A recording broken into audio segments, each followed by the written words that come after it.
ಅಖಂಡಮಂಡಲಾಕಾರಂ ವ್ಯಾಪ್ತಂ ಯೇನ ಚರಾಚರಂ ತತ್ಪದಂ ದರ್ಶಿತಂ ಯೇನ ತಸ್ಮೈ ಶ್ರೀ ಗುರುವೇ ನಮಃ. ತಸ್ಮೈ ಶ್ರೀ ಗುರುವೇ ನಮಃ. ನಮಸ್ಕಾರಗಳು ಸಜ್ಜನರೇ. ಇವತ್ತಿನ ದಿವಸ ಒಂದು ಗೃಹ ನಿವೇಶನಗಳಿಗೆ ಸಂಬಂಧಪಟ್ಟಂತೆ ಒಂದು ಟಾಪಿಕಲ್ಲಿ ಬಂದಿದ್ದೀನಿ. ನೋಡಿ,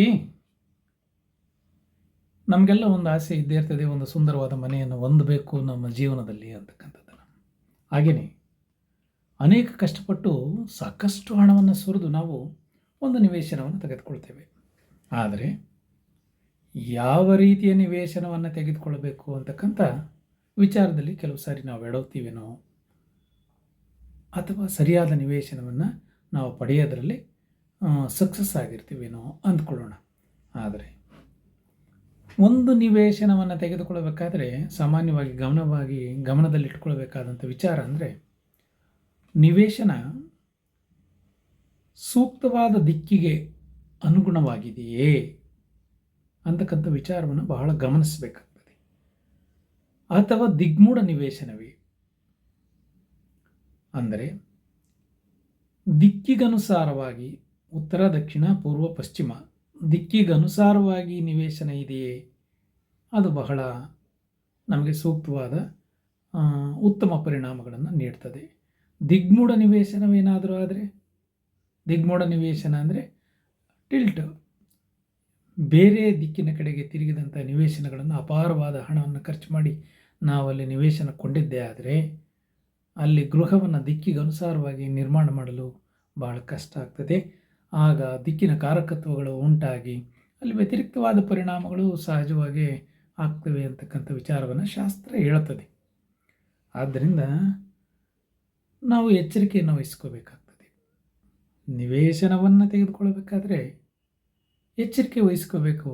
ಎಚ್ಚರಿಕೆ ವಹಿಸಬೇಕಾದಲ್ಲಿ ಒಬ್ಬ ತಜ್ಞರೊಂದಿಗೆ, ಶಾಸ್ತ್ರಜ್ಞರೊಂದಿಗೆ ಚರ್ಚಿಸಿ ಆ ನಿವೇಶನ ದಿಕ್ಕಿಗನುಸಾರವಾಗಿದೆಯೇ ಅಥವಾ ದಿಗ್ಮೂಢವಾಗಿದೆಯೇ, ನಮ್ಮ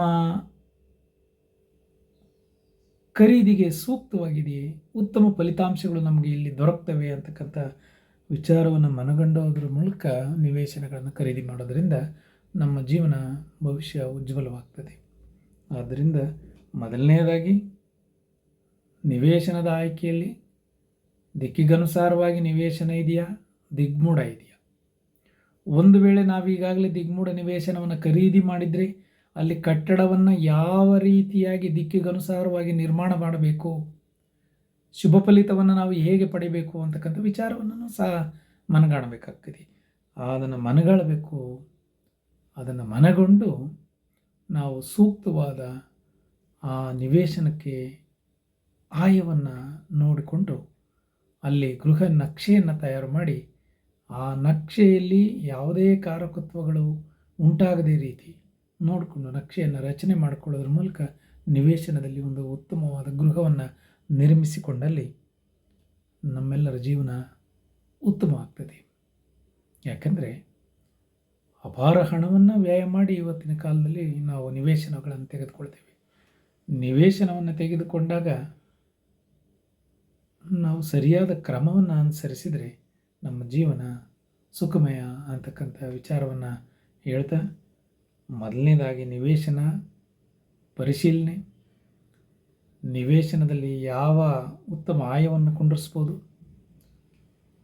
ಹಾಗೆ ನಕ್ಷೆಯನ್ನು ಯಾವ ರೀತಿಯಾಗಿ ನಾವು ಆ ಮನೆಗೆ ಸರಿಯಾದ ಕ್ರಮವಾದ ನಕ್ಷೆಯನ್ನು ರಚಿಸ್ಕೊಳ್ಬೋದು, ಯಾವ ಸಮಯದಲ್ಲಿ ನಾವು ಅಲ್ಲಿ ಭೂಮಿಯ ಪೂಜೆಯನ್ನು ಮಾಡೋದ್ರಿಂದ ನಮಗೆ ಶುಭ ಫಲಿತಗಳು ಸಿಗ್ತವೆ, ಅದಕ್ಕೂ ಮುಂಚೆ ಭೂಮಿಯಲ್ಲಿ ಇರ್ತಕ್ಕಂಥ ಶಲ್ಯದೋಷಗಳೇನಾದರೂ ಇದಾವ, ದಿಗ್ಮೂಢ ಇದೆಯಾ, ಶಲ್ಯದೋಷ ಇದೆಯಾ, ಇಂಥವುಗಳನ್ನು ಪರಿಶೀಲನೆ ಮಾಡಿಕೊಂಡು ನಿವೇಶನಗಳನ್ನು ತೆಗೆದುಕೊಳ್ಳೋದು ಬಹಳ ಉತ್ತಮವು ಅಂತಕ್ಕಂಥ ವಿಚಾರವನ್ನು ನಿಮ್ಮ ಗಮನಕ್ಕೆ ತರ್ತಾ ನಮಸ್ಕಾರಗಳು.